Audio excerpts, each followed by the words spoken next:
Buenas tardes, licenciado Barrera. Nuestro equipo es el número 11 y estamos a cargo del tema de la Corte de Cuentas de la República. Mi equipo está conformado por Marta Salinerazo, Ana Morataya, Fausto Mengíbar y mi persona, Wendy Alfaro. La Corte de Cuentas de la República, según el artículo 195 de la Constitución de la República, la fiscalización de la hacienda pública en general y la ejecución del presupuesto en particular estará a cargo de un organismo independiente del órgano ejecutivo que se denominará Corte de Cuentas de la República. La Corte de Cuentas de la República cuenta con las siguientes atribuciones. Como punto número 1 tenemos vigilar la recaudación, la custodia, el compromiso y la erogación de los fondos públicos. Haciendo un paréntesis acerca de qué es la erogación, podemos mencionar que este se encarga de gastar o distribuir los recursos económicos que busca superar una recesión económica y evitar un problema mayor. Así como la liquidación de impuestos, tasas, derechos y demás contribuciones cuando la ley lo determine. Como punto 2 tenemos aprobar toda salida de fondos del Tesoro Público de acuerdo con el presupuesto, intervenir en todo acto de manera directa o indirecta que afecte el Tesoro Público o el patrimonio del Estado y refrendar los actos y contratos relativos a la deuda pública.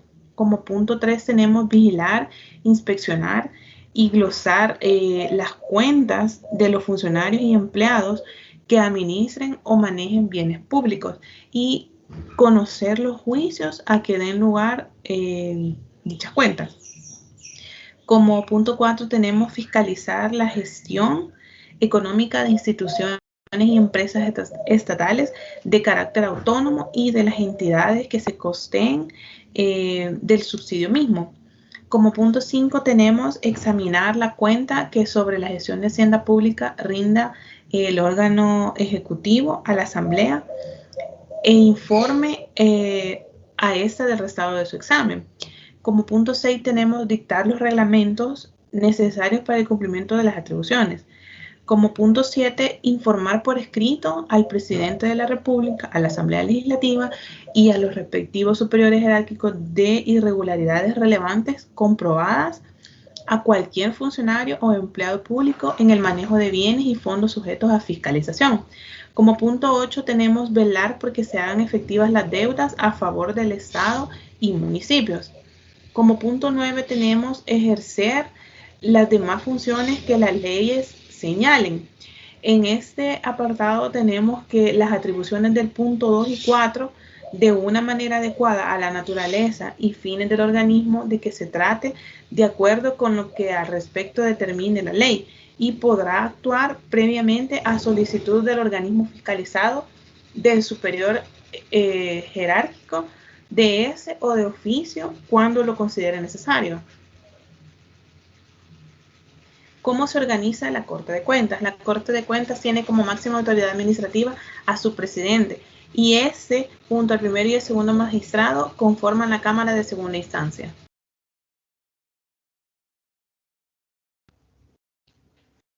Muy buenas tardes, licenciado. Mi nombre es Ana Morataya y continuando con el tema hablaremos acerca de las auditorías.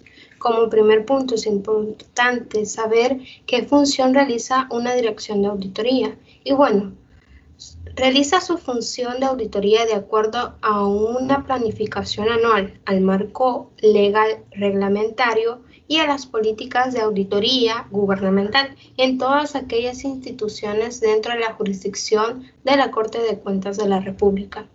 Y ahora bien, ¿en qué consiste una auditoría?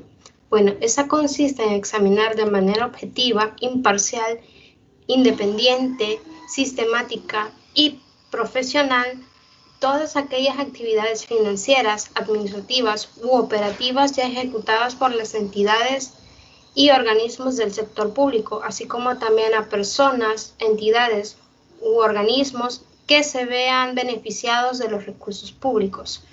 Bien, el proceso de auditoría es muy importante y ese consta de 6 etapas. En la primera etapa se comunica a la máxima autoridad de la institución a ser fiscalizada que la Corte de Cuentas realizará una auditoría. En la etapa número 2 se planifica y con base a la información provista por la entidad que está siendo auditada se redacta un memorándum de planeación. En la etapa número 3 se ejecuta la acción de control, ya sea que se trate de una auditoría financiera, operacional o un examen especial, en cuyo transcurso los auditores y auditados mantienen un contacto mediante cartas de gerencia. En la etapa número 4 se elabora el borrador de informe después de recibir y analizar las respuestas de la carta de gerencia. En la etapa número 5 se realiza una lectura de dicho borrador de informe, en el cual están presentes los titulares y empleados de la entidad auditada y que se ven señalados y así tengan una oportunidad de brindar explicaciones o presentar evidencias adicionales en efecto de subsanar las observaciones encontradas.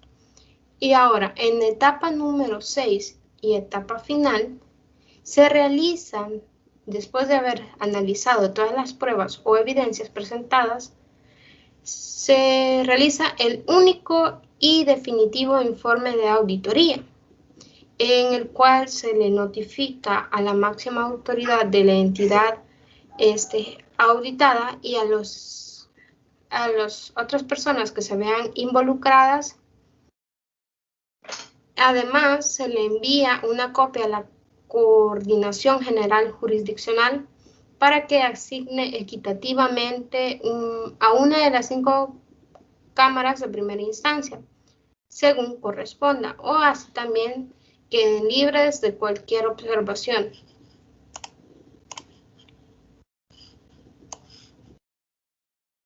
Buenas tardes, mi nombre es Fausto Sánchez. Hoy vengo a hablar sobre las cámaras dentro de la Corte de Cuentas de la República. Artículo 196. La Corte de Cuentas de la República, para el cumplimiento de sus funciones jurisdiccionales, se divide en dos: la Cámara de Segunda Instancia y la Cámara de Primera Instancia, que establezca la ley. La Cámara de Segunda Instancia estará conformada por el presidente de la Corte y 2 magistrados que, bueno, los magistrados pueden ir en aumento dependiendo de la ley, claro está. Estos funcionarios serán elegidos por un periodo de 3 años y pueden ser reelegidos y no deben de ser separados de sus cargos, sino por causa justa, mediante la resolución de la Asamblea Legislativa. Y a la Cámara de Segunda Instancia, la Cámara de Segunda Instancia nombrará, removerá, concederá licencias y aceptará renuncias a los jueces de la Cámara de Primera Instancia. Y lógicamente, como la Corte de Cuentas, las cámaras también son regidas por una misma ley, una ley especial. Bueno, hoy pasamos a qué función realiza la Cámara de Primera Instancia. Su función principal consiste en realizar el juzgamiento de las operaciones o actividades administrativas de los servidores públicos, que durante el ejercicio de la auditoría gubernamental resultarán con hallazgos en su gestión. Pasamos a qué función realiza la Cámara de Segunda Instancia. Su función principal consiste en confirmar o remover, reformar, revocar o ampliar, o también anular la sentencia que se tuvo que dar en la primera sala, la sala de primera instancia, la cual también está conformada por, como ya lo habíamos dicho anteriormente, por el presidente de la Corte y 2 magistrados que aún así pueden ir en aumento. Pasamos a la Corte de Cuentas de la República ante un delito, con el artículo 197. Siempre con un acto sometido a conocimiento de la Corte de Cuentas de la República viole algún juicio, alguna ley o reglamento en vigor, ha de advertirlo así a los funcionarios que en el ejercicio de sus funciones legales se lo comunique y en el acto de que se trate quedará en suspenso. El órgano ejecutivo puede ratificar el acto total o parcialmente siempre que lo considere legal, por medio de la resolución razonada tomada en Consejo de Ministerios y comunicación por escrito al presidente de la Corte de Cuentas. Tal resolución deberá ser publicada en el Diario Oficial. La ratificación debidamente comunicada hará cesar la suspensión del acto siempre que las observaciones de la Corte de Cuentas no consideren en falta o insuficiencia de crédito, presupuesto al que deberá aplicarse un gasto, pues en tal caso la suspensión debe mantenerse hasta que el delito haya sido llenada.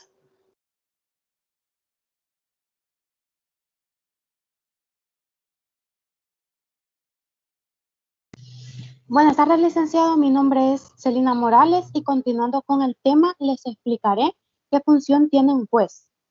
Bueno, en la Corte de Cuentas, realiza la labor de juzgamiento y determina la responsabilidad patrimonial de los funcionarios, de empleados y terceros a que se refiere esta ley de Corte de Cuentas, así como la responsabilidad de tipo administrativo que podían tener los dos primeramente mencionados.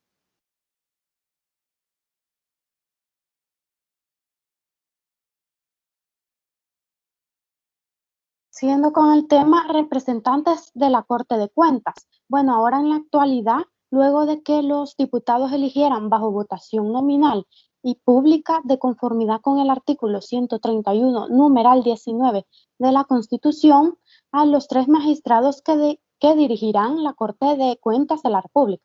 El presidente de la Asamblea Legislativa, diputado Mario Ponce, juramentó a los profesionales Roberto Antonio Ansora Quirós como actual presidente de la Corte de Cuentas, María Martínez Barahona como primera magistrada y Julio Guillermo Panameño como segundo magistrado del ente contador.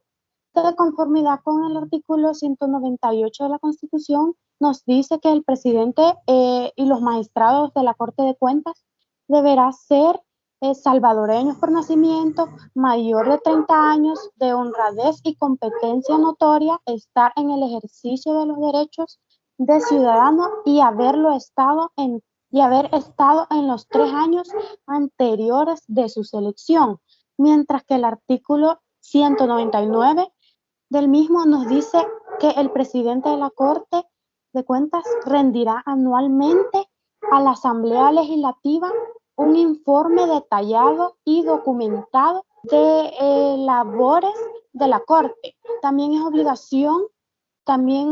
la obligación deberá cumplirse dentro de los 3 meses siguientes a la terminación del año fiscal y el incumplimiento de esta obligación se considerará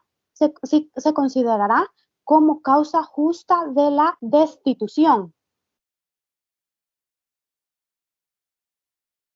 Ahora bien, salarios de los magistrados. Algunos magistrados y sus salarios en el año 2020 fueron Carmen Elena Rivas, expresidenta de la Corte de Cuentas, con $6,884.58 mensuales. María Martínez y Roberto Ansora, magistrados de la Corte de Cuentas, que ganaban $5,866.63.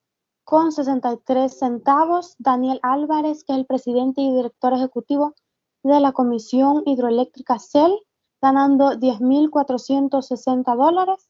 Salvador Gómez Goches, presidente de Proesa, ganando $7,000. Oscar Pineda, presidente del órgano judicial, ganando $6,835.32.